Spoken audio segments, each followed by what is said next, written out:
시면 정연희. 마포 강나룻바람이 칼날 같다.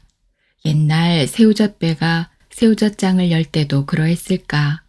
서울 장안에서 그중 개발이 늦던 마포 강가에 마천루에 가까운 빌딩들이 들어서더니 빌딩 사이를 누비는 바람은 그래서 더욱 사나워졌다. 2월로 접어들었건만 칼바람이 쉬지 않는다. 여의나루로 이어지는 다리 너머로 머뭇거리며 떨어지는 겨울해가 우연 붉은 노래 젖어 있다. 그네는 사장이 먼저 퇴근한 사무실에서 천천히 외투를 걸치고 넓은 창을 가득 채운 노를 향하여 한동안 우두커니 서 있었다. 오피스텔 한 칸을 빌려 쓰고 있는 무역회사. 중년으로 접어든 40대의 사장은 별로 사내 냄새가 나지 않는다. 사장이 50대의 여자를 오래도록 직원으로 거느리고 있는 것도 당초 수컷 노름에 관심이 없어서였을까. 단 둘뿐인 무역회사 사무실은 때로 절강 같다. 사무적인 일 외에 말이 필요 없는 공간은 그래서 늘 서늘하다. 두꺼운 목도리를 몇 겹 두르고 거리로 나서니 바람이 발바닥을 밀어올릴 만큼 세차다. 여의교를 넘어 시내를 향하여 내리닫는 차들은 바퀴로 달리는 것이 아니라 바람에 들려 날아온다. 미친 듯 치닫고 내리닫는 차들. 해넘이 시간의 대도시는 미쳐 돌아가면서 미치지 않은 척 분주를 떤다. 덫에서 풀려난 짐승들. 덜어는 집으로, 덜어는 술판으로, 덜어는 술수를 부려야만 될 으슥한 자리로 제각각 달려가는 시간. 그중 선량한 짐승은 알콩달콩 여우 같은 여편네와 토깽이 같은 새끼들을 찾아 서둘고 빈집을 향해서 어깨를 느리고 그림자처럼 걸어가는 기러기 애비들도 적지 않다. 그 시간쯤 전철은 무간지옥. 언니네를 기대고 집을 얻는다는 것이 군포 쪽이어서 마포까지의 출퇴근이 만만치 않다. 그래서 그네의 출근 시간은 아침 8시 전 출근자들에게 시달리지 않는 새벽에 집을 나선다. 하지만 퇴근 시간에는 선뜻 전철역으로 내려가게 되지 않는다. 그네는 전철역 지하 1층에서 반지하로 통하는 오피스텔 지하 상가를 거쳐 용강동을 향한다. 맘모스 오피스텔 지하 상가는 골고루 갖춘 상점들로 가득 차 있다. 근처 아파트 주민과 오피스텔 사람들을 상대로 장사가 짭짤한 모양. 갖가지 음식점, 옷가게, 꽃집, 그릇가게, 문방구, 커피집, 장신구 가게, 대형마트까지 그대로가 한 세상이다. 그 지하상가를 지나가는 그네는 늘 이방인이다. 어느 가게, 어느 상점에도 들어갈 일이 없다. 1년 사철 장을 볼 일도 없고 새 옷을 사거나 일용품을 구입할 일이 없는 그네는 그 지하상가의 이방인이 아니라 그 도시의 이방인이다. 그래도 바람이 쳐들어오지 않는 그 지하상가가 아늑하여 덜어는 바람으로부터 숨듯이 그리로 빨려 들어선다. 그네는 사람들이 살아가고 있는 현장을 구경하듯 천천히 상점들을 구경한다. 옷가게 앞에서 이따금 걸음을 멈춘다. 젊어 한때 옷탐이 심했던 때, 꽃무늬 옷이면 무조건 사던 한때, 꽃무늬 옷으로 유명한 미국의 로라 애슐리 옷을 사고 또 사들이던 그 시절. 싸다고 사고 놓치기 싫어서 사들이고 옷장에는 가격표도 떼지 않은 옷들이 즐비했었다. 그 옷들을 족하며 이웃에게 나누어 준 것은 5년 전. 남편이 세상을 떠났을 때 남편의 옷을 치우면서 함께 치웠다. 지하철역 반지하에서 시작된 그 상가의 끝은 용강동 먹자골목으로 이어지는 오르막 계단이다. 나선형 계단 위로는 쌈지공원이 열린다. 소나무 아래 무쇠난간의 벤치들이 있어 여름이면 사람들이 곧 많이 몰려든다. 그 일대 용강동 거리에는 해물탕집을 위시하여 감자탕, 낙지집, 호프집 등이 밀집되어 있고 골목골목마다 음식점이다. 도대체 이 많은 음식점이 이렇게 어깨를 비벼대고 있는데 그래도 장사가 되기에 또 먹고 살만 하기에 간판을 거두지 않고 버티고 있겠지. 원색의 큰 글자로 누가 더 큰가를 내기하듯 걸어놓은 간판들이 어지러운데 그래도 사람들은 제각기 제 입맛에 맞는 집을 용케 골라잡아 점심도 먹고 저녁 술자리도 만드는 모양이다. 아직 술추렴을 하기에는 이른 시간이어서 음식점 거리는 한산했다. 그 많은 음식점이 즐비한 먹자거리에서 잠깐 돌아앉은 뒷골목, 일자 콘크리트 집이다. 간판이랄 것도 없이 브람스 음악 감상실이라고 대충 갈겨 쓴 때 묻은 현수막이 늘어져 있는 집 앞에 이르렀다. 그 또한 허술한 계단이 서너 개, 그 위에 알루미늄 셰시로 테두리를 지은 엉성한 문, 얼룩 유리문에는 열려 있음이라 쓴 낡은 종이 팻말이 걸려 있다. 문을 열고 들어섰다. 실내등은 모두 켜져 있었으나 사람은 역시 보이지 않는다. 주인도 없고 객도 없다. 모차르트의 바이올린 곡만 FM을 타고 잔잔하게 흐른다. 누구인가를 기다리고 있던 저기요. 사람 없음이 그리도 아늑하다. 난로 위에 얹힌 주전자에서 조용하게 김이 오르고 사면 벽에 액자 없이 붙여진 오페라 가수며 이름난 지휘자들의 사진이 살아있다. 이제는 나이가 들어 보이는 플라시도 도밍고, 카루소, 신의 사랑을 받는다는 러시아의 이반 레브로프, 세기의 테너 파바로티의 뒤를 이어 명성을 얻어가는 홀란도 비아손, 러시아 소프라노 가수 안나 네트레코, 이탈리아의 맹인 가수 안드레아 보첼리, 그리고 조수미와 신영옥도 있다. 사람이 없는 공간에서 그네 자신도 유령이 된 것처럼 소리 없이 움직여 쇼케이스에서 작은 맥주 한 병을 꺼낸다. 맥주는 쇼케이스에서 손수 가져다 드시고 접객용 테이블에 있는 안주는 기호에 따라 마음대로 드십시오. 맥주 한 병 5,000원, 차도 5,000원입니다. 가실 때 계산, 현금은 구석에 놓아둔 통에 넣어주시고 카드를 쓰실 분은 TBD에 기계가 있으니 계산하신 뒤에 영수증을 챙기십시오. 그리고 아래단에 주인의 호인 듯한 요산이라는 날인이 있었다. 요산이라. 산을 즐기는 이 주인은 집을 온통 비워두고 드나드는 사람들 마음대로 마시고 먹고 마음대로 지불하란다.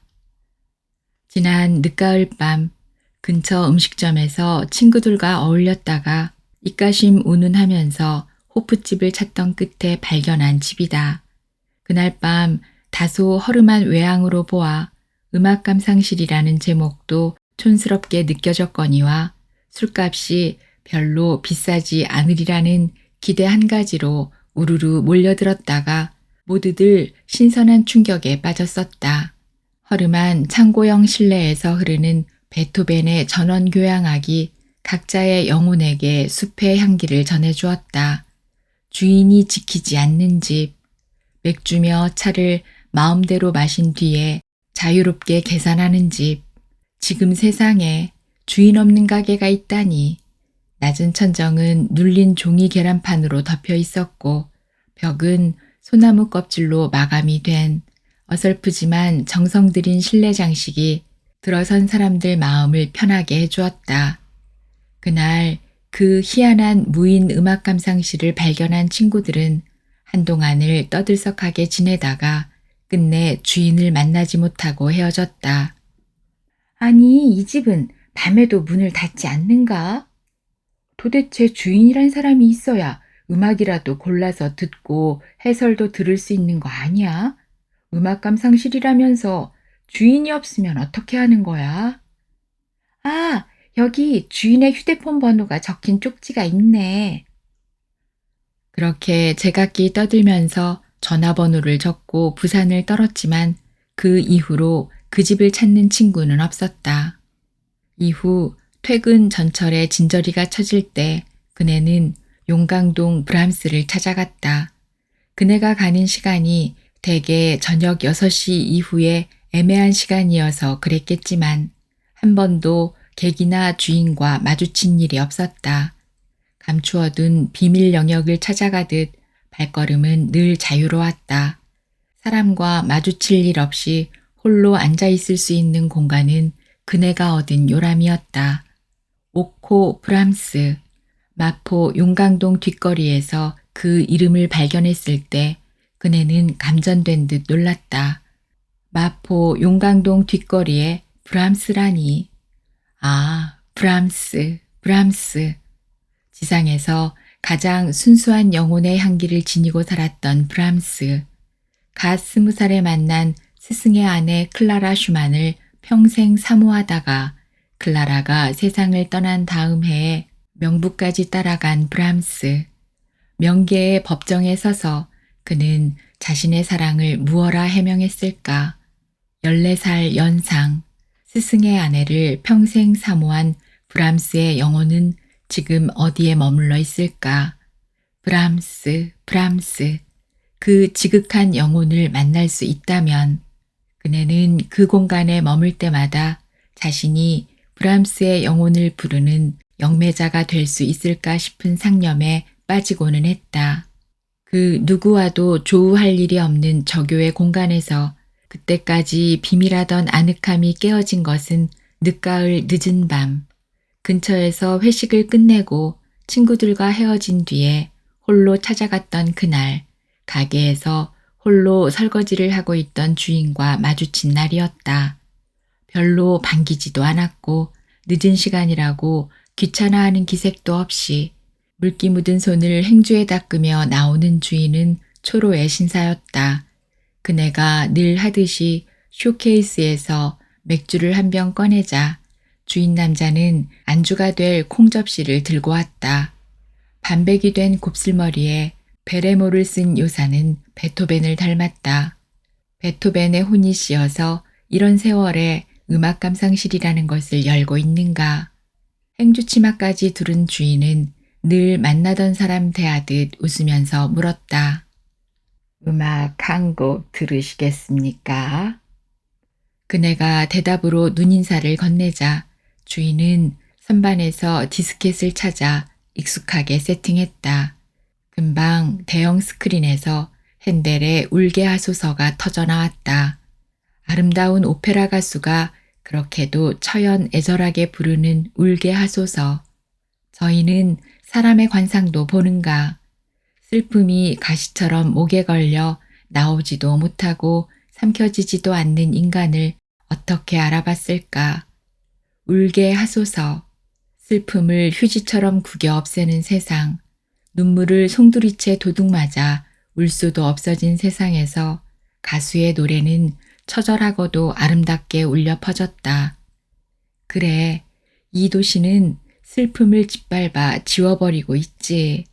오직 슬픔만이 가장 맑은 삶의 에너지가 되어주건만 이 도시는 슬픔을 아무렇지도 않게 뭉개버린다.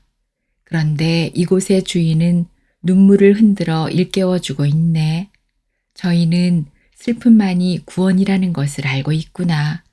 그리고 눈물이 있는 사랑과 우주를 흔들어줄 음악을 함께 들을 사람을 기다리고 있구나.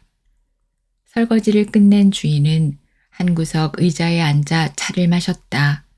그네가 맥주를 2병째 마실 때까지 주인은 계속 DVD를 갈아가며 새로운 음악을 들려주었고 그네가 일어나 현금통에 돈을 넣고 돌아설 때에야 천천히 일어나 인사를 건넸다. 그날 전철을 놓칠 뻔 막차를 타고 돌아가면서 그네는 오래간만에 평화를 누렸다. 이래로 앞치마를 둘렀던 브람스의 주인은 인상파 그림 속에서 보았던 사람처럼 그네의 의식 속에 자주 부조되어 떠올랐다. 그리고 얼마 만에 다시 들렸을 때 가게는 여전히 주인도 손님도 없이 텅 빈 공간. 그네는 그 침묵의 공간을 가득 채운 평화와 충일에 잠겨 의자에서 편안하게 눈을 감았다. 얼마가 지났을까? 문소리와 함께 중년 남자가 맥주 상자와 음료수 상자를 안고 들어왔다. 쇼케이스에 맥주며 청량음료를 채워 넣으며 혼자 앉아있는 그네를 흘낏 보더니 하던 일을 마치고 돌아서며 말을 건넸다. 여기 자주 오시는 모양이지요? 이따금요. 그렇게 혼자 앉아있는 모습이 이 집하고 참 잘 어울리네요. 이 집에 이따금 들리는 여성 중에 정말 그중 그림이 되는 분이네요. 그네가 그저 웃고 말자 남자가 말을 이었다. 주인 선생님이 외국 여행 중이세요. 떠나신 지 한 열흘 되니까 보자. 이제 사날 후면 오시겠네요. 나한테 문 열고 닫는 것을 맡겨주고는 훌쩍 떠나시대요. 선생님 계실 때 덜어 들리던 패거리들이 있었는데 여행 가신 것을 알고는 잘 들리지를 않는군요. 그동안 한산했어요. 내가 할 일이라는 게 없었지요. 대개 몇 시에 문을 닫습니까? 선생님은 손님이 있으나 없으나 혼자서도 음악을 듣다가 자정이 넘어야 문을 닫고 들어가십니다. 댁이 가까운가 보죠. 이 건물 뒤쪽이 집이에요. 혹시 음악을 전공하는 선생님이셨어요? 아니요. 반평생 큰 가구 공장을 경영하셨던 분이에요. 평생 교향악단 지휘자를 꿈꾸셨답니다. 그런데 여러 남매의 맏아들이어서 아버지의 가업을 잊지 않을 수가 없었다지요. 아마 지금 여행지에서도 오페라나 연주회만 찾아다니시겠지요. 가게 문을 열어놓은 채 보름 동안 여행을 다니는 주인. 그네는 대화를 간단히 자르고 일어설 수가 없어서 말을 이어갔다. 이 근처에서는 이 집이 이제 곧 많이 알려졌을 텐데 언제 와봐도 손님이 별로 없더군요. 이래도 가게는 가게니까 세금도 나오겠죠? 이 근처 빌딩에 꽉 들어찬 사무실 직원이며 이 근처에 우리나라 은행이란 은행의 지점이 다 들어와 있지만 요즘 누가 음악을 일삼아 듣겠어요? 더구나 젊은이들이 이런 후진 곳에 오려고 하나요? 이 양반의 쓸쓸한 짝사랑이지요. 요산의 짝사랑. 서울 시민, 마포 도화동과 용광동 일대의 시민을 향하여 음악으로 짝사랑을 하는 사람. 그네는 그렇게 주인에 대한 것을 조금씩 배우기 시작했다. 그 저녁에도 그 집은 불만 밝혀져 있을 뿐 여전히 주인도 손님도 없는 집이었다. FM에서 바하의 토카타가 이어지고 있다. 쇼케이스에서 맥주를 꺼내고 선반에서 유리잔을 내려 맥주를 채운다. 몇 모금 마시면서 눈을 감는다.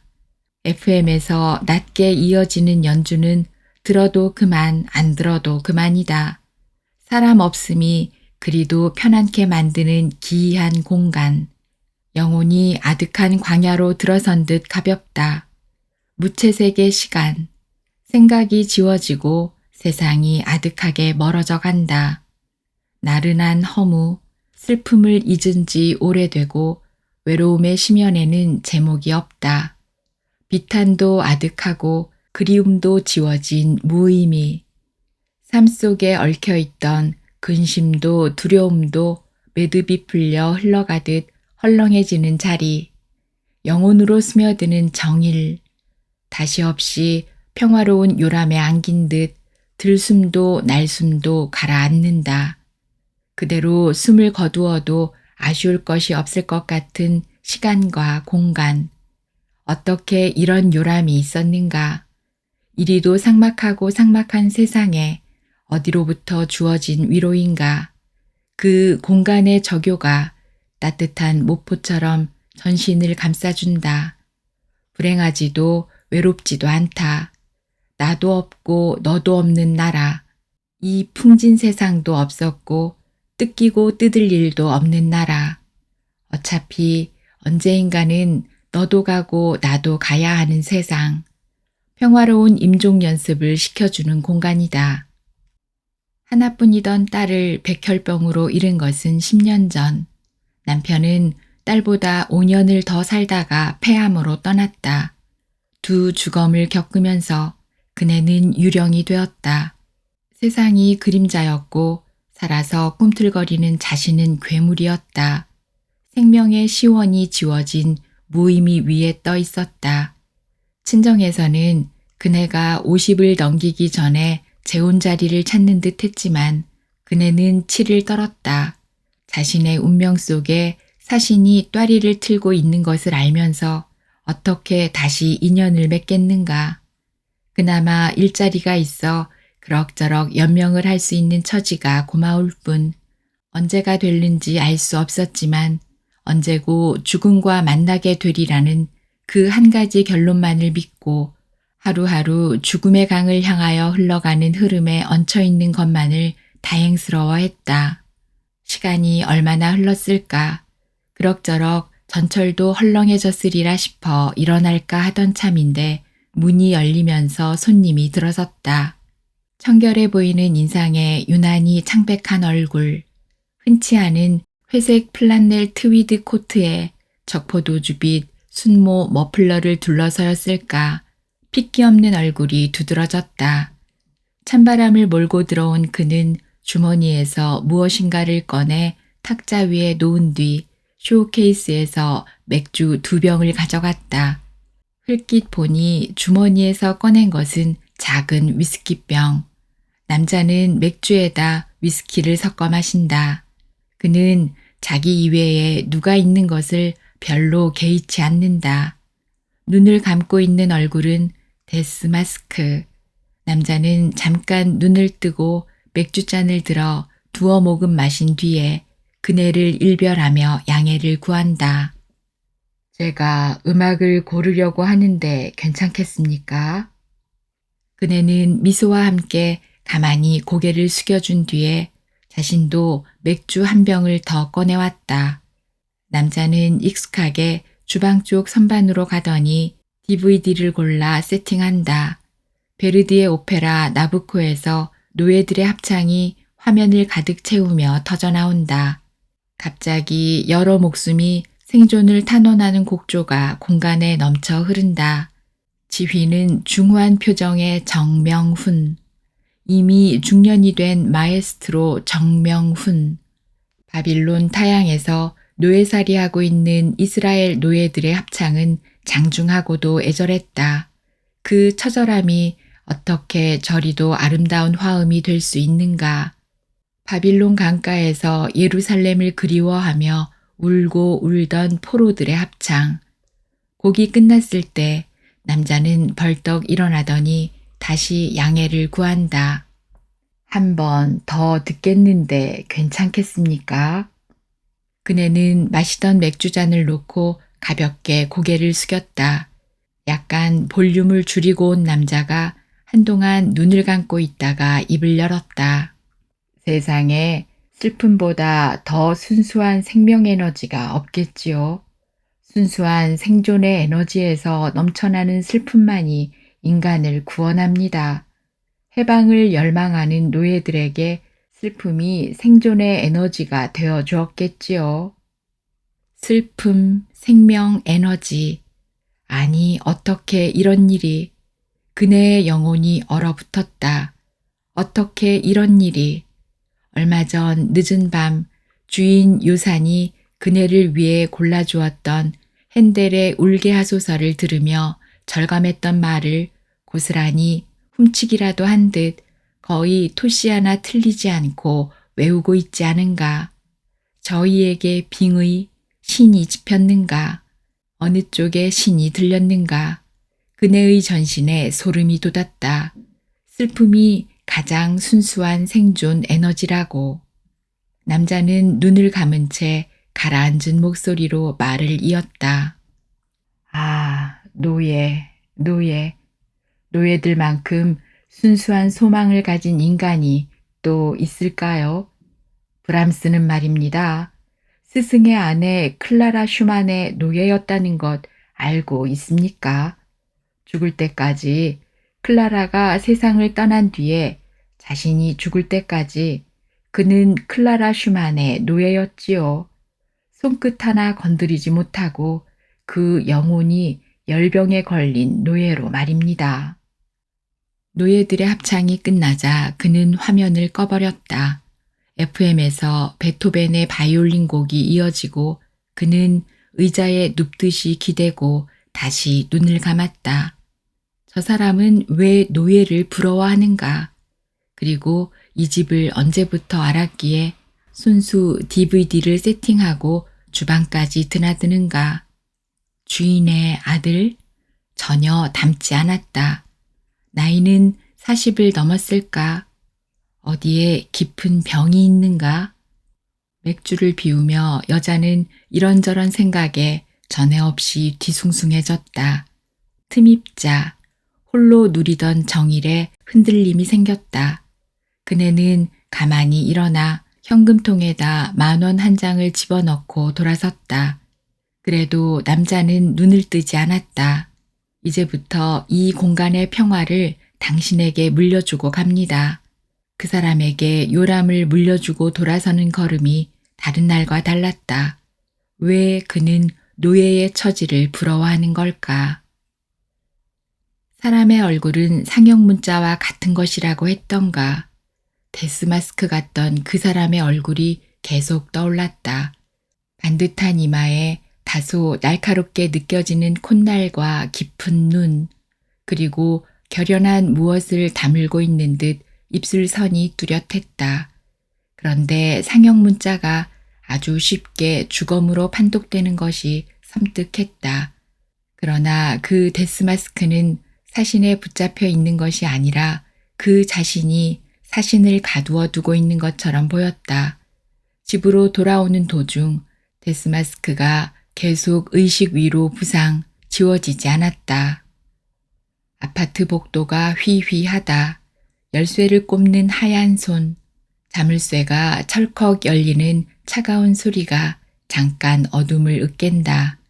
현관으로 들어서면 타이머 전등이 마지못해 반기듯 잠깐 켜지고 식당 겸 부엌 싱크대에서 씻지 않은 그릇들이 씁쓸한 표정으로 그네를 바라본다. 식탁에는 베어 물담한 식빵이 접시 위에 그대로 있고 곳곳에 물컵이 아무렇게나 버려져 있다. 한숨을 끄며 욕실로 들어가 머리를 감는다. 샴푸 거품이 산처럼 일어난 머리를 비비다 말고 세면대에 머리를 틀어 박는다. 이 머리를 앞으로 몇 번 더 감으면 끝이 날까. 그렇게 머리를 처박은 채 사는 일을 마감하고만 싶다. 더 이상 꼼짝도 하기 싫어진다. 모든 사람들이 살고 지고 살고 지고 살자고들 아등바등하게 만드는, 그렇게 인간이 홀려서 살도록 홀리는 그것은 무엇일까? 모두들 그렇게 일제히 도대체 무엇에 홀려 사는 것일까? 그는 세탁기에 옷을 집어넣고 스위치를 누르다가 그 앞에서 또 한동안 우두커니 서 있었다. 한동안 서 있다가 유령처럼 돌아서서 설거지를 시작했다. 한 가지 그릇을 씻고 또 씻고 그릇이 닳도록 그렇게 한 가지만 씻다가 싱크대를 버려두고 다시 돌아섰다. 자정. 침대에 들어가면서 머리맡 등을 켜고 책을 집어들었다. 머리맡에는 읽다가 던져둔 책이 산을 이루었다. 손에 닿는 대로 책을 펼쳐들었지만 활자가 눈에 들어오지 않는다. 수면제 없이 누워서 책을 읽다가 잠이 드는 버릇을 만든 지는 오래되었지만 어느 때는 책을 읽다가 밤을 새우는 일도 있었다. 오늘은 무슨 일인지 활자도 눈에 들지 않고 잠도 쉽게 들지 않을 낌새다. 읽히지도 않는 책을 들고 누워 있는데 오른쪽 손등이 갑자기 따갑고 가렵다. 놀라서 고개를 드니 모기 한 마리가 머리맡으로 날아간다. 별로 싱싱해 보이지도 않는 힘없는 모기가 어느새 손등을 쏘고 달아나는 중이다. 한겨울에 어디서 날아든 모기일까? 멀리 가지도 못하고 머리맡을 뱅뱅 도는 모기는 몸에 흰 줄이 있는 낯선 모기다. 어느 사이에 물렸는지 이마도 가렵고 화끈거린다.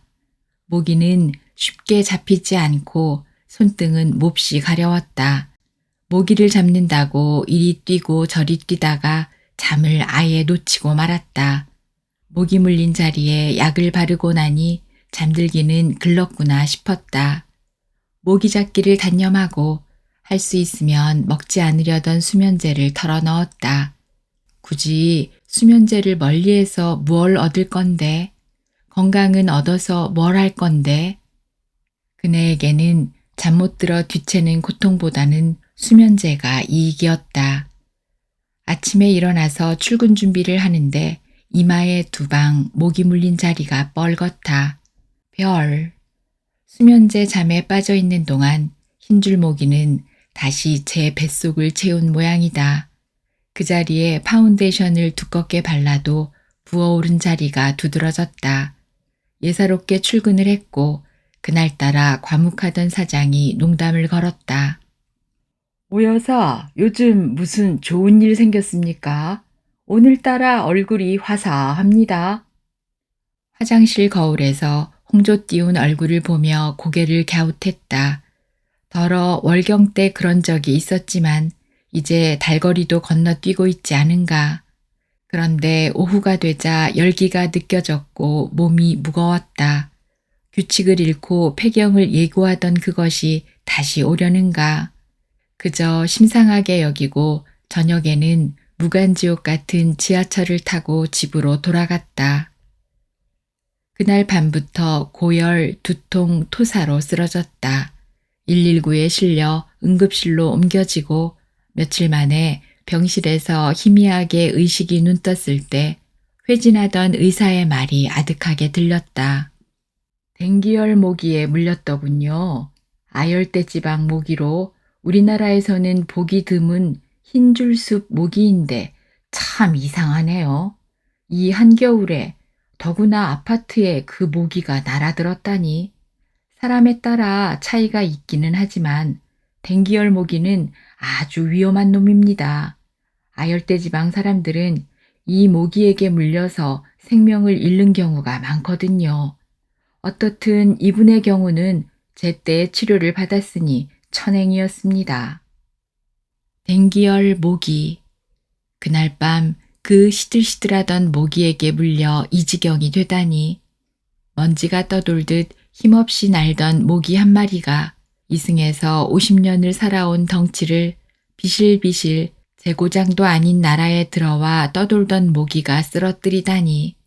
열이 좀채 떨어지지 않아 의사 간호사들이 허둥지둥하게 만들면서 그네는 자신의 영혼이 무거운 육체를 벗어나고 싶어 애를 태우고 있는 것을 보았다. 고열과 두통 속에서 삶을 그만 마감할 수도 있었겠는데 왜들 이렇게 소란인가. 그렇게 숨쉬기가 멎었더라면 별로 흉한 소문 없이 자연스럽게 끝날 수도 있었을 것을. 그렇게 미미한 곤충 한 마리에 보이지도 않는 입에 물려 사람이 죽기도 한다. 그렇게 나쁜 기운과 악은 세상 가득 존재하고 생명의 주체라고 믿는 인간은 실없이 죽는다. 모기 한 마리의 독이 쓰러지지 않고 세상을 흔드는데 인간의 생명은 어디로 가나. 60조 세포 덩어리인 인간은 모기에게 한 입 물리고 죽기도 한다. 그런데 인간 세포에게도 복수심은 있을까? 그리고 슬픔은 있을까? 세포에게도 눈물이 있을까? 점차 열이 내리면서 잠을 순조롭게 자기 시작한 날 밤 꿈속에 데스마스크가 나타났다. 베르디의 나부코, 노예들의 합창이 크게 울리는 가운데 데스마스크가 슬픔 가득한 눈으로 그네를 바라보고 있었다. 그런데 그네는 꿈속에서 깜짝 놀랐다. 꿈속에서 그 꿈이 처음이 아니라는 것을 깨닫고 놀랐다. 브람스에서 만났던 첫날부터 데스마스크는 매일 밤 그네의 꿈을 찾아오지 않았던가. 꿈속에서 그네는 분연히 말했다. 나를 데려가려고요? 당신 안에 살고 있는 사신이 나를 데려가겠다고요? 제발, 제발, 자, 내 손을 잡고 그렇게 하라고 하세요.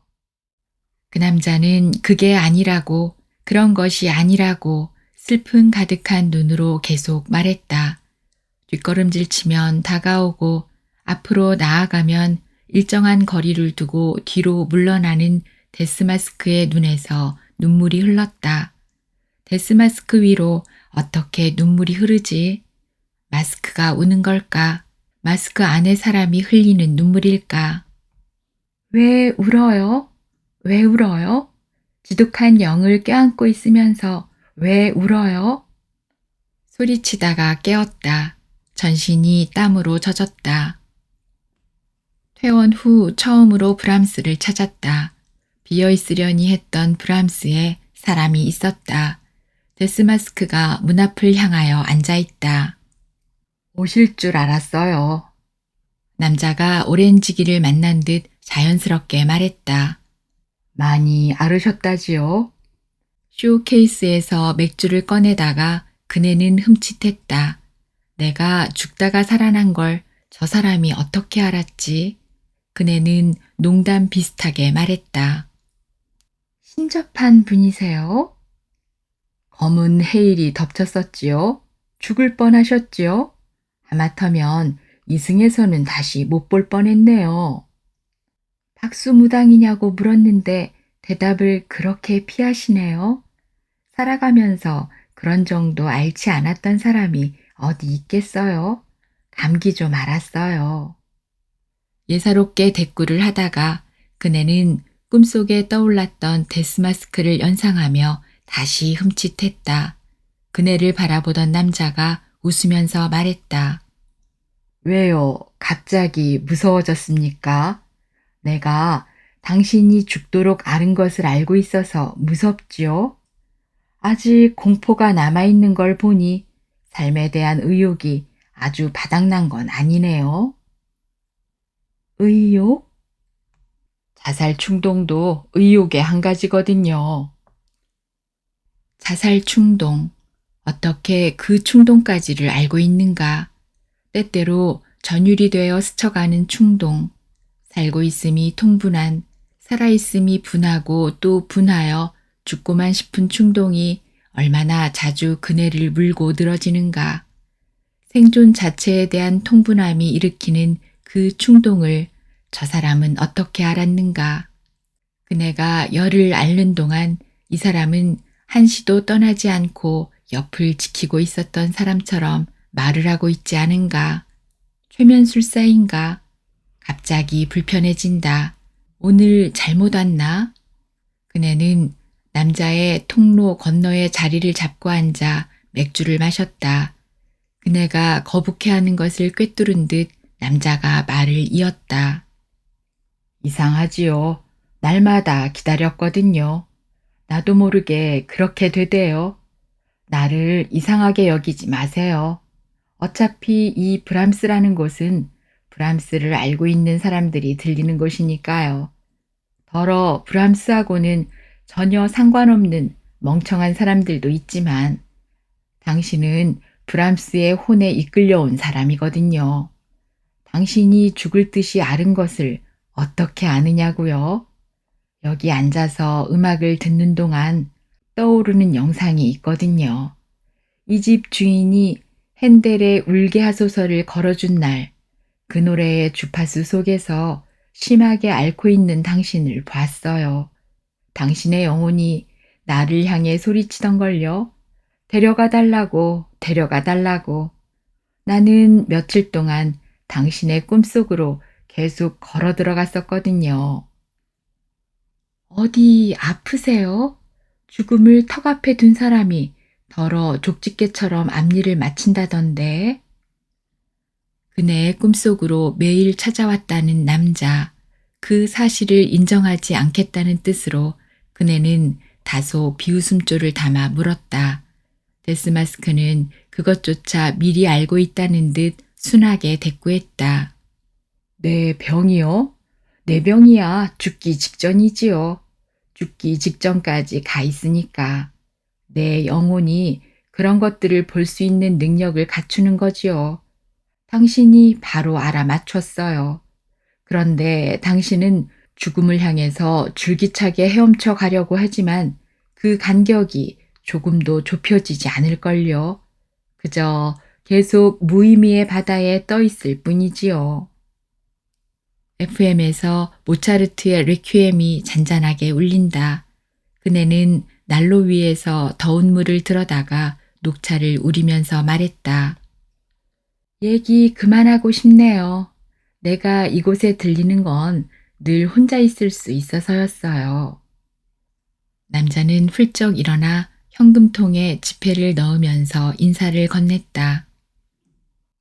오늘 오신 걸 봤으니 나도 그만 가도 되겠군요. 방해하지 않고 가겠습니다. 너무도 쉽게 그는 바람처럼 가버렸다. 그가 나가자 뒤이어 주인 요산이 들어섰다. 그네는 목례만 하고 차를 마셨다. 주인도 말없이 차를 우리면서 통로 건너편 자리에 앉는다. 한참 만에 그네가 물었다. 저 사람 어디 아픈 사람입니까? 많이 아파요. 기이한 사람이네요. 예지의 능력 같은 걸 가지고 있지만 아무하고나 말을 섞지 않지요. 어느 때는 벙어리가 아닌가 할 만큼 말이 없거든요. 피가 없는 사람이에요. 피가 없는 사람도 있습니까? 혹시 드라큘라예요? 그렇게 말하면서 그네는 웃었다. 악성 빈혈이에요. 오래되었나요? 오래되었다지요. 의학이 고도로 발달했는데 빈혈이 고쳐지지 않습니까? 헤모글로빈 수치가 정상인의 반 정도밖에 안 된다는군요. 매주 한 번씩 유명한 의료원에서 치료를 받고 있는데 담당 의사가 수혈을 강력히 권하는 모양입디다.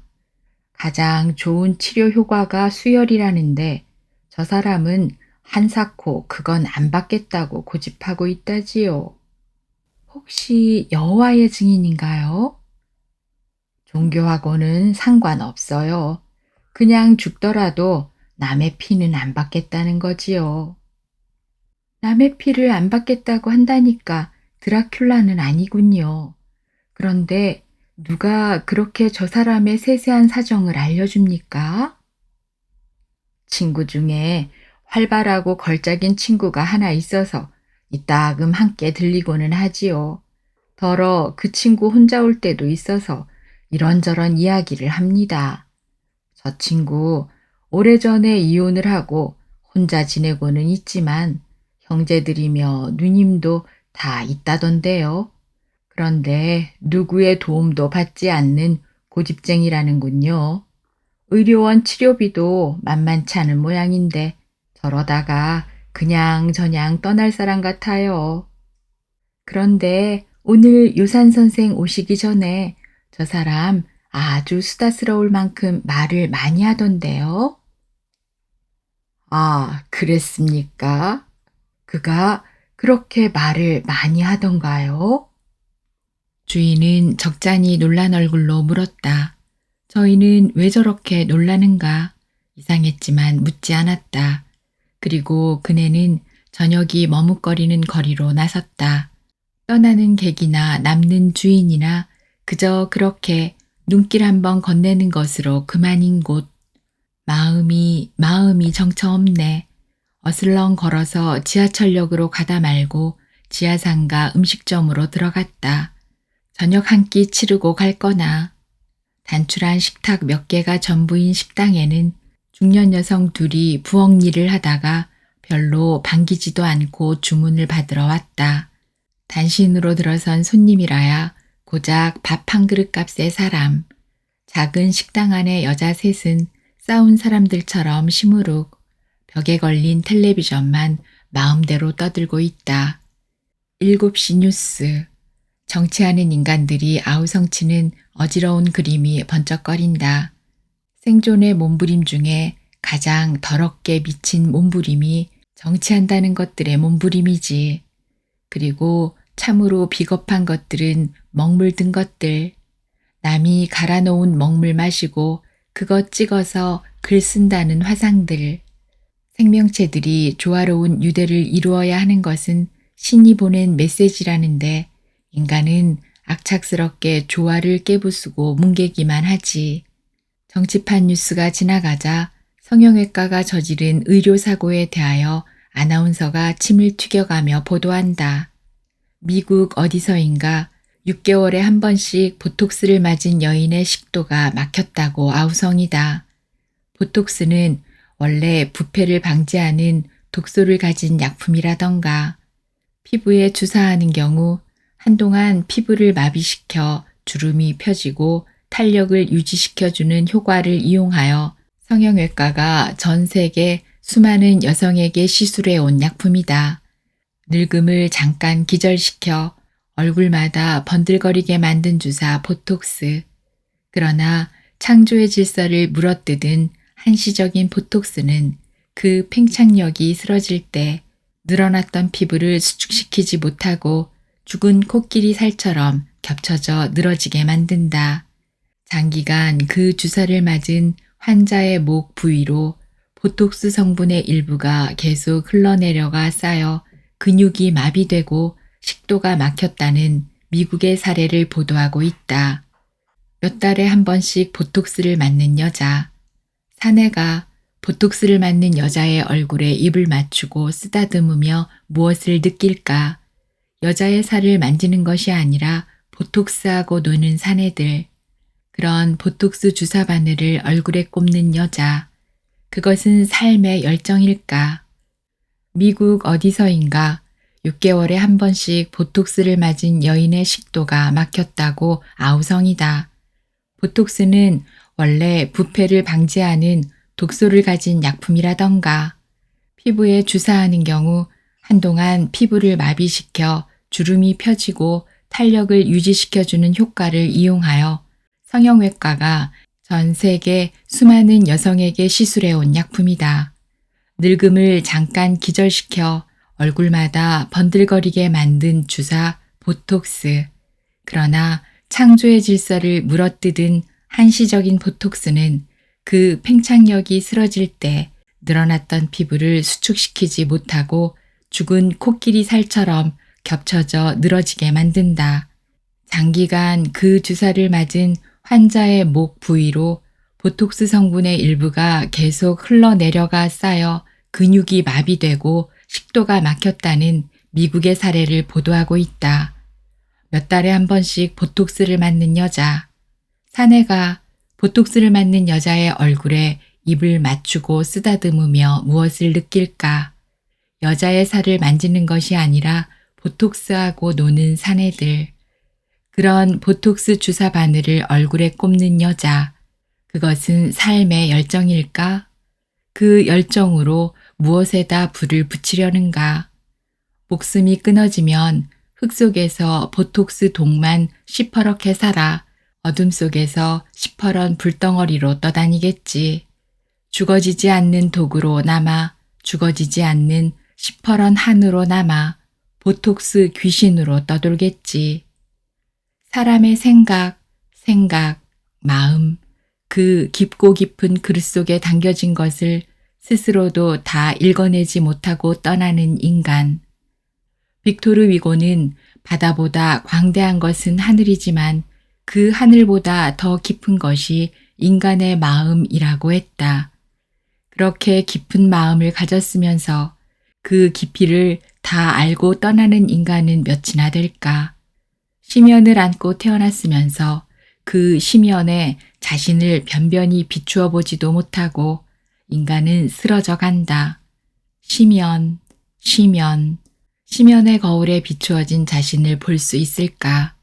그 마음 한 자락도 건넬 대상이 없는 사람은 또 얼마나 많은가?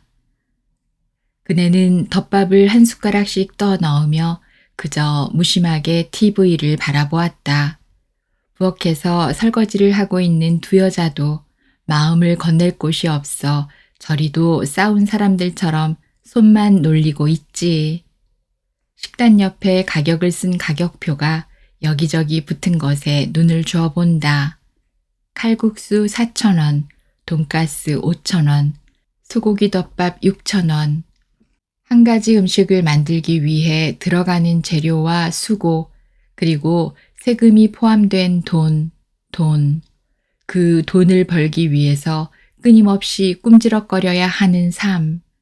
언제 끝이 날는지 모르는 존재의 단순성에 저들도 진저리를 치며 죽음을 절실하게 생각할 때가 있겠다. 식당 안의 침묵은 무겁고 간없는 반찬이었다. 그네는 밥을 반도 비우지 못하고 일어섰다. 죽음은 인간이 왕래할 수 있는 또 다른 세계에 지나지 않는다고 누가 일렀던가. 살아서 지니게 되는 마음을 심연이라 한다면 인간이 육신을 벗어날 때 무엇으로 남는가?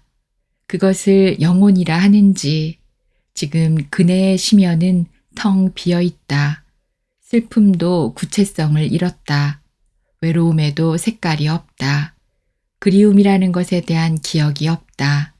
한때 존재 자체를 두고 느꼈던 통분함도 그림자조차 없이 쓰러졌다.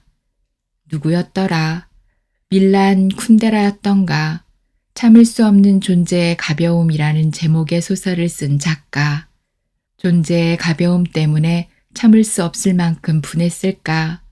그러한 분심도 지워진 자리에 남는 것은 무엇일까?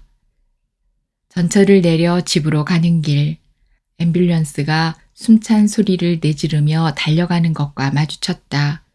더 살겠다고, 더 살게 해달라고 아우성치는 소리. 인생의 앞날에 무엇이 기다리고 있는데 무엇을 바라보고 저렇게 목숨을 구걸하는가.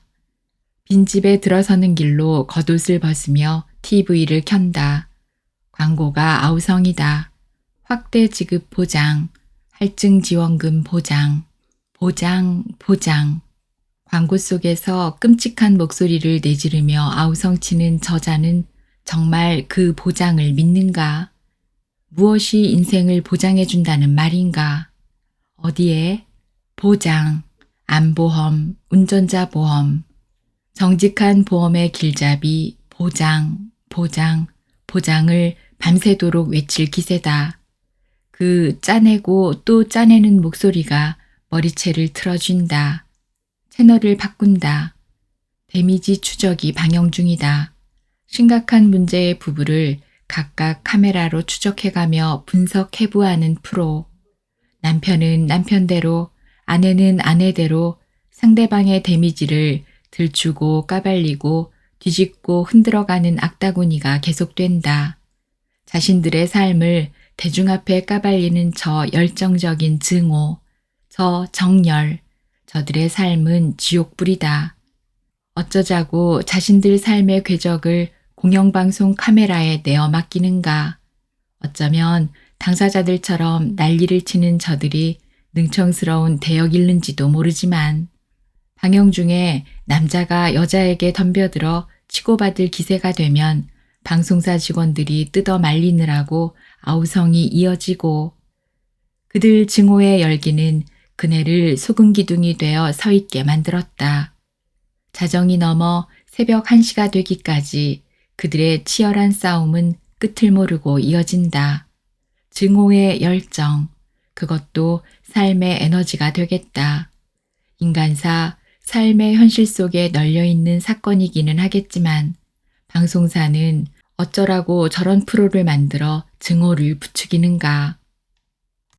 퇴근 시간에 다시 용강동 브람스로 간다. 들어도 그만이고 안 들어도 그만인 FM이 졸듯이 흐르고 난로 위에 주전자가 조심조심 김을 올리고 있다. 그때까지 기다려준 고즈넉한 공간을 향하여 그네는 경배하듯 고개를 숙이고 들어섰다. 시간과 공간을 초월한 평화가 그네를 안아들이고 그네가 자리를 잡자 거룩한 합창이 그네의 영혼에 날개를 달아준다. 바흐, 핸델, 비발디, 구노, 무수한 작곡가들이 하나님을 찬양한 합창곡이 영혼의 날개를 가만가만 흔들어 주었다.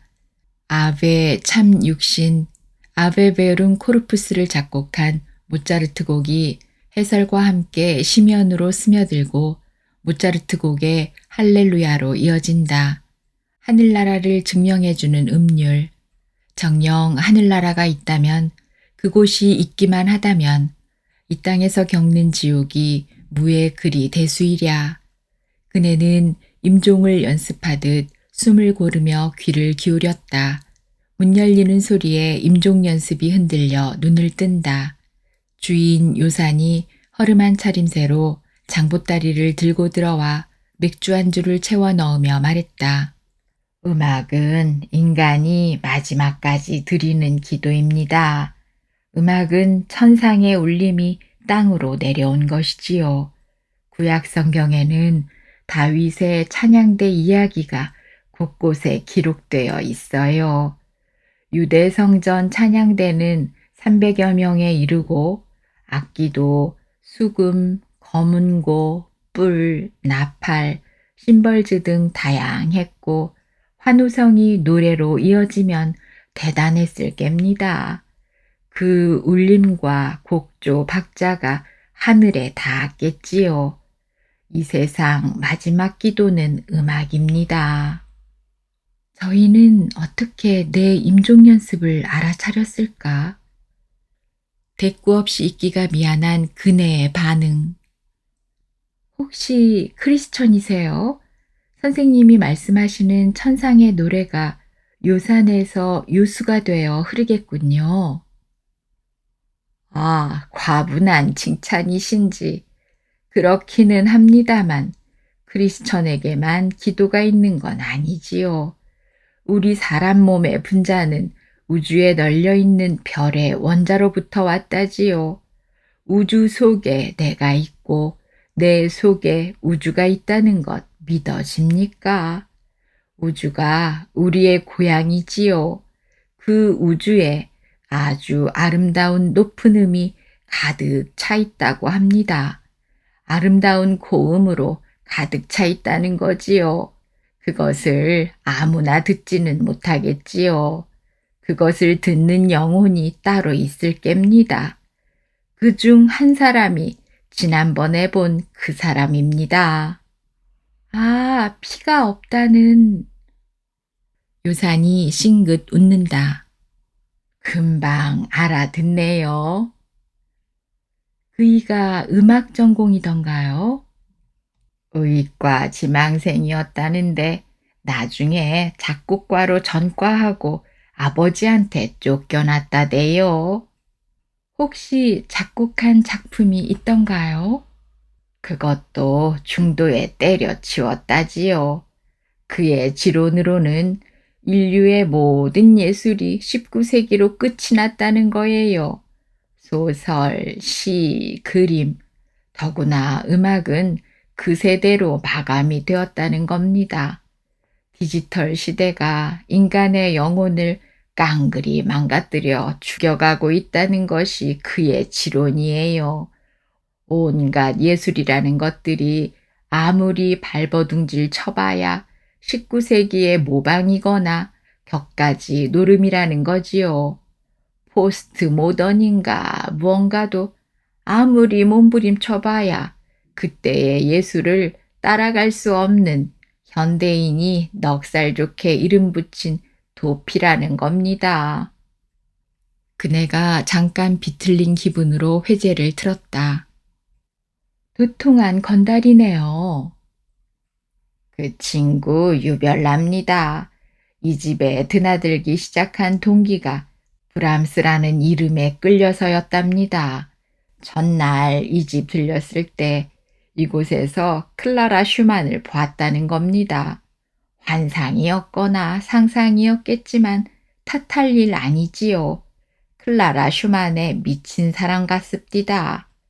혼자 앉아서 이따금 누구하고 아주 다정하게 이야기를 해요. 요사는 흐흐 웃다가 말을 이었다.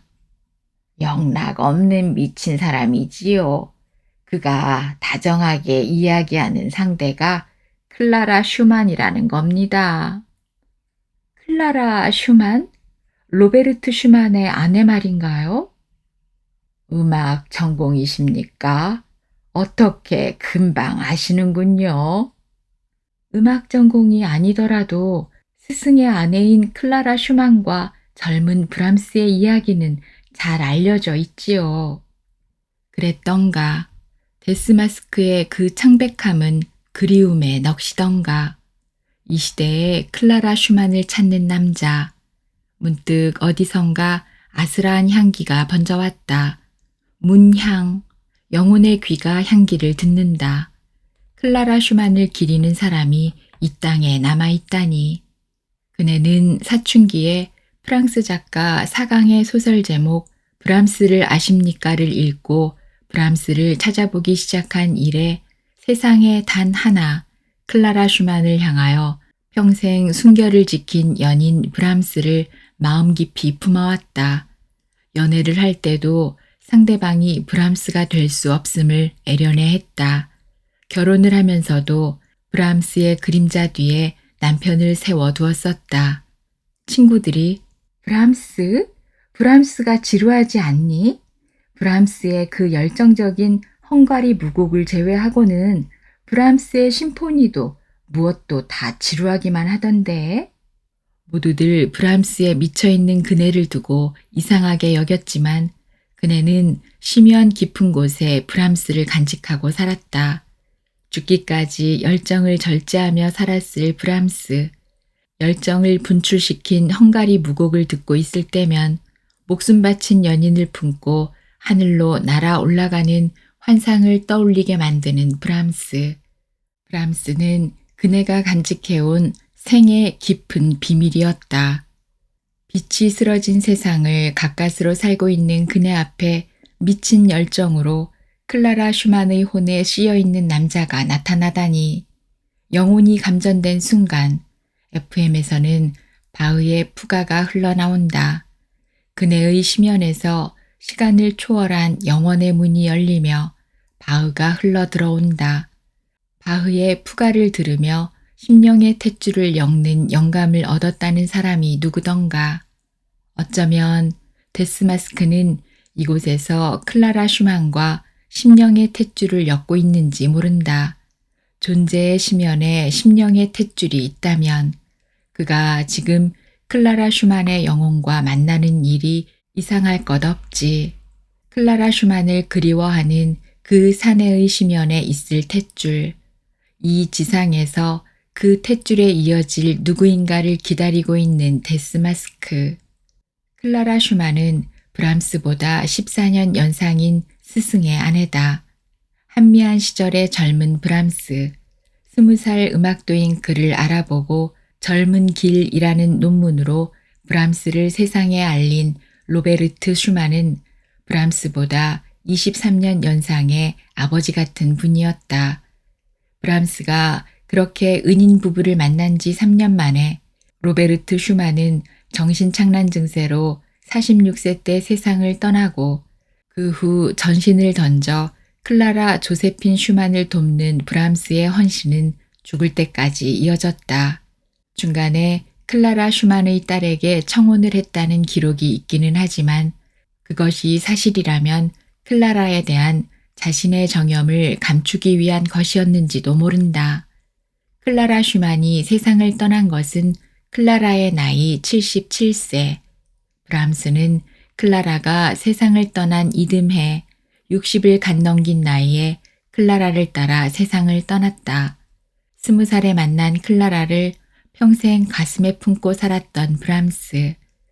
브람스의 넋에 씌어 클라라 슈만의 넋을 찾는 데스마스크는 이 세상에 남아있는 유일한 넋의 인간일까? 요산이 잔잔하게 이야기를 엮어갔다. 이 음악 감상실을 열 때 주위에서 모두들 웃었어요. 지금 세상에 무슨 음악 감상실이냐? 케케묵은 신석기 시대로 되돌아갈 거냐. 하지만 나는 그저 혼자서 음악을 듣기도 하지만 더러 나처럼 이렇게 케케묵은 자리를 찾아올 사람도 있겠거니 믿고 시작을 했습니다. 단 한 사람, 언제인가 찾아올 단 한 사람을 기다리며 나는 그저 매일 나 듣고 싶은 음악을 들으면서 지냅니다. 오코를 브람스라고 붙인 나도 브람스를 좋아하기는 했지만 그 친구 덕분에 나도 브람스 공부를 새롭게 했지요.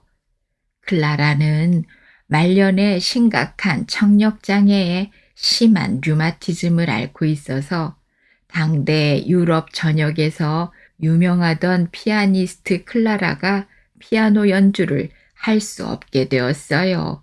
하지만 브람스는 그러한 클라라를 가슴에 더욱 깊이 품었지요. 평생 결혼을 하지 않고 오로지 클라라 슈만을 해바라기 하던 브람스.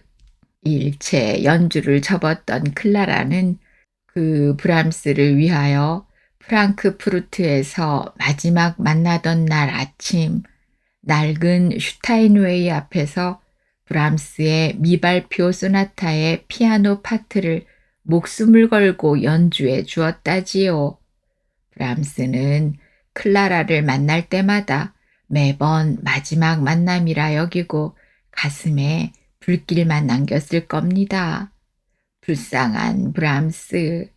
뒷이야기로는 매춘가를 자주 찾았고 성격이 괴팍하다는 설도 파다하지만 클라라를 향한 그의 향념은 세기가 남긴 마지막 플라토닉이었을 겁니다. 그렇지. 브람스는 사랑하는 사람 앞에서 단 한 번도 그 가슴에서 타오르던 사랑의 외침을 질러본 일이 없이 홀로 불길을 안고 떠났겠다. 클라라 또한 플라토닉이라는 냉거를 안고 전신의 뼈마디가 뒤틀어지는 류머티즘을 안고 세상을 떠났겠다.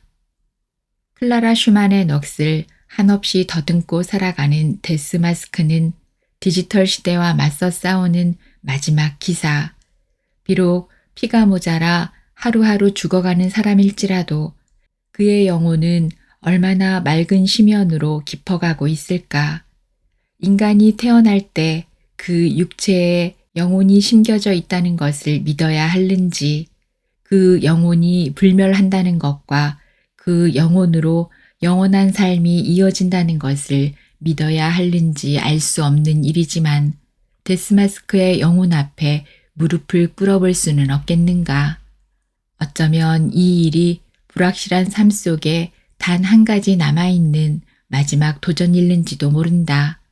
그네는 거의 매일 저녁 회사를 나와 브람스로 퇴근했다. 경칩도 지난 늦은 밤 몇 회의 손님이 다녀간 뒷자리에 그네는 늦게까지 혼자 앉아 있었다. 폐점을 해야 할 주인도 나타나지 않고 FM에서 바하의 푸가가 그네의 혼에 손짓을 시작했다.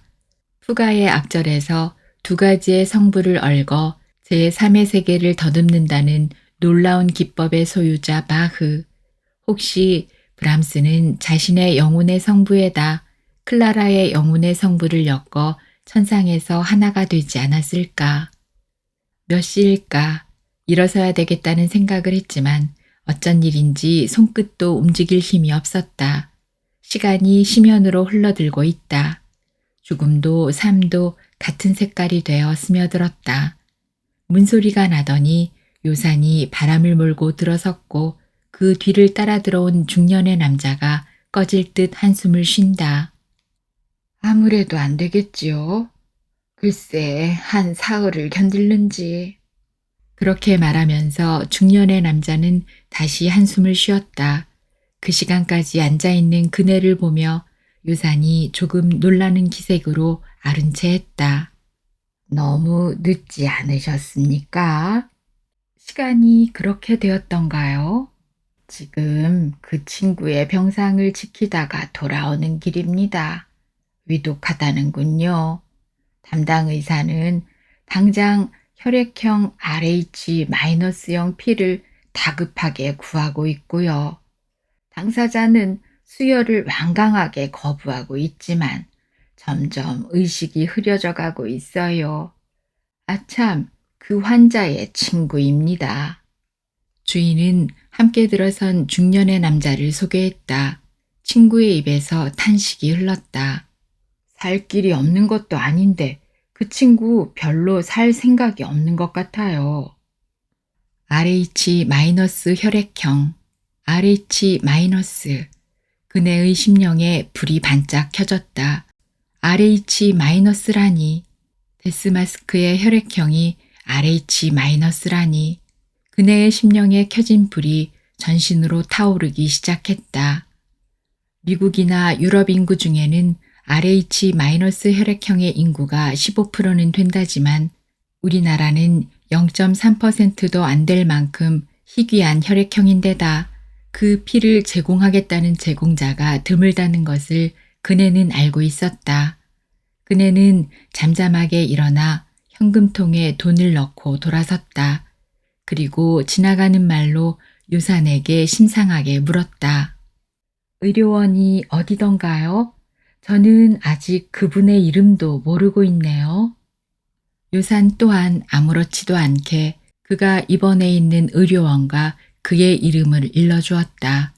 RH-, RH-.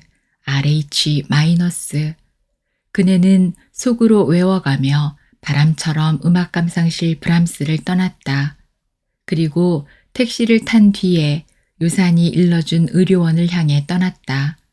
깊은 밤거리를 질주하는 자동차들은 살기를 띄우고 다시는 내일이 열릴 것 같지 않은 도회지의 밤이 인간의 심연을 무시하고 갖가지 음모에 말려들었다. 무너졌도다, 무너졌도다. 큰 성 바빌론이여. 바빌론은 자기 음행으로 빚은 포도주를 모든 민족에게 마시게 한 도시다. 무너졌도다, 무너졌도다. 크나큰 성, 사람이 만든 도시여. 대도시가 저지르는 죄악을 지탄한 계시록의 한 구절이 떠올랐다. 그네는 신혼여행을 LA로 갔었다. 신랑의 고모가 초청하여 겸사해서 외국 여행을 떠났고 고모의 선심으로 라스베가스까지 갔었다. 당시에 그곳에서 그중 거대한 MGM 호텔 공연 할렐루야 쇼는 입장료가 엄청나기도 했지만 구경꾼들이 인산인해를 이루고 있어 그네는 극구 사양했다. 신랑이 고모가 모처럼 선심 쓴다는데 못 이기는 척 들어가자. 언제 다시 올 수 있는 것도 아니고 이 쇼가 어마어마하게 돈을 들인 깜짝 놀랄 공연이라잖아. 그네는 끝내 말은 하지 않았지만 벌거벗고 춤추며 먹고 마시고 질탕치듯 놀아나는 쇼의 제목 때문에 마음이 내키지 않았다. 그 거대 도시, 어마어마한 호텔에 이름난 쇼가 할렐루야라니. 그네는 기독교 신자는 아니었지만 어쩐지 그 제목이 모욕으로 느껴졌다. 신랑은 아내의 고집을 못마땅해 했지만 어쩔 수 없이 다른 공연을 구경하고 귀국했다. 그리고 귀국 후 2달 반쯤 지난 11월 22일 라스베이거스 현지 시간 11월 21일 금요일 라스베이거스에서 크기를 자랑하던 MGM 그랜드 호텔이 불길 충전한 화염에 휩싸인 영상이 뉴스로 방영되었다. 창문들이 시꺼먼 입이 되어 일제히 연기를 내뿜는 맘모스 건물은 괴물이었다. 철근을 뼈로 가진 네모의 콘크리트 공룡이 몸을 틀어가며 저주를 내뿜는 영상. 중무장을 한 소방대원들이 사다리에 새까맣게 메어 달려 기어오르고 있었지만 속수무책이었고 소화전은 그 건물 크기에 비해 장난감이었다. 할렐루야 쇼를 보며 흥청대던 관객들이 불에 데어서 혹은 연기에 질식하여 계속 실려 나왔지만 건물 속에서 죽어가는 사람의 숫자는 오리무중이었다. 그 뉴스를 함께 보고 있던 남편이 모골이 송연한 표정으로 아내를 바라보았다. 당신 혹시 빙의 집힌 것 아닌가?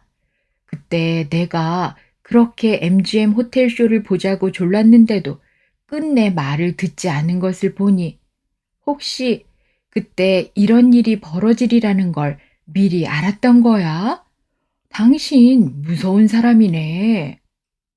그네는 그때 그저 웃고 치웠지만 적어도 누구인가의 경건함에 대하여 예의로라도 경외심을 가져야 하는 것이 인간의 도리가 아닌가 생각했었다. 그렇게 엄청난 화재를 당하고 그 후에 MGM 호텔은 크기를 더 늘려짓고 더 호화로운 쇼로 사람들을 유인하며 지금까지 얼마든지 호황을 누리고 있다. 인간은 멸망의 역사를 아무렇지도 않게 되풀이하면서 멸망의 수렁으로 스스로 처박히는 이상한 종이다. AD 69년 베스비오스 화산이 환락의 도시 폼페이를 휩쓸어 무너뜨렸어도 폼페이 사람들은 의기양양 재건에 열을 올려 더 호화로운 건물을 늘려짓고 살았다. 그리고 고작 11년 만에 도시 전체가 화산재에 묻혀버리는 재앙의 견본으로 남겨졌다. 종말의 어떠함을 수없이 알려주어도 인간은 아랑곳하지 않는다. 그 역사를 비웃어가며 지금도 사막 한가운데 대도시 라스베이거스는 얼마든지 흥청거리고 그것이 대단한 본인 듯 대도회마다 불야성을 이루어 밤을 능멸하고 있지 않은가. 아, 우리는 이런 세상에 태어나 이 세상을 떠날 때 무엇을 잡고 떠날 것인가. 자정이 가까운 의료원은 대낮처럼 불을 밝혔지만 건물은 서늘하고 휘휘하다. 앓는 사람들에게서 병마가 흘러나와 소리 없이 어정어정 돌아다니며 냉기를 뿌린다. RH 마이너스형 체열은 한 번에 320cc에서 400cc가 한계라는데 내 몸에 담겨있는 피의 양은 얼마나 될까? 당직 간호사 둘이 차트를 정리하다가 깜짝 놀라며 벌떡 일어선다. 이 늦은 밤에 어떻게? 내일 그분은 수혈을 받게 됩니다. 아닌 밤중에 무슨 말인지 간호사들은 황당해하는 얼굴로 그네를 바라보았다. 간호사에게 신분증을 제시했지만 간호사는 의욕에 찬 시선을 거두지 못하면서도 그네를 환자의 방으로 안내하고 돌아갔다. 낮은 촉수에 머리맡 등만 밝힌 환자의 침상은 고요하다. 그네는 조심스럽게 침상으로 다가가 보조 의자에 앉았다. 죽은 듯 숨소리도 들리지 않던 환자가 손을 내밀어 그네의 손을 잡는다. 얼음처럼 차가운 손이 선듯 했지만 그네는 놀라지 않았다. 클라라. 환자는 죽은 사람처럼 눈을 감은 채였다. 클라라. 차가운 손이 그네의 손을 힘주어 잡았다. 오늘 이야기는 여기까지입니다. 구독, 좋아요, 알림 설정으로 저 오로라와 함께 해주세요. 고맙습니다.